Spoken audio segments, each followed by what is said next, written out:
En route pour le Ballon d'Or 2025. Depuis avant-hier, on connaît les nommés de toutes les catégories du Ballon d'Or 2025. Et jusqu'à la date précise, on va essayer de voir catégorie par catégorie le favori et celui que je vois. On commence du coup par le coach. Donc les nommés sont Antonio Conte, Luis Enrique, Hansi Flick, Maresca et Arne Slot. 5 très bons entraîneurs qui ont fait 5 incroyables saisons.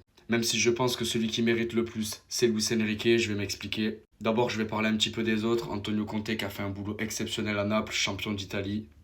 Hansi Flick qui a complètement révolutionné le jeu du Barça, qui a gagné la Liga et qui a permis au Barça de retrouver un renouveau après ces années de galère.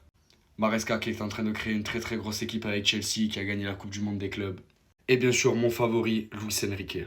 Luis Enrique a fourni un travail exceptionnel cette saison avec le Paris Saint-Germain. C'était considéré comme une année de transition après le départ de Mbappé au mercato dernier.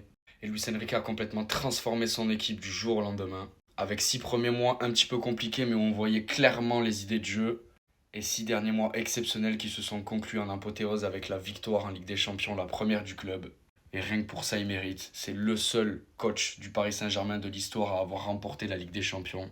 Il a réussi à faire passer une équipe feignante qui ne courait pas en une équipe mort de chien qui récupère les ballons très haut et qui en fait maintenant son identité de jeu.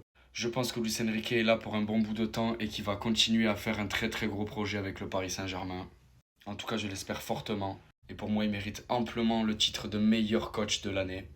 Si j'aurais fait un classement entre tout ça, j'aurais mis Luis Enrique premier du coup, Hansi Flick deuxième, j'aurais mis Antonio Conte troisième, Arne Slot quatrième et Maresca cinquième, même si Maresca, attention, je pense que le projet qu'il est en train de mettre en place avec les dirigeants de Chelsea sera très fort. Et je pense que la saison prochaine, il risque d'être plus haut dans ce classement.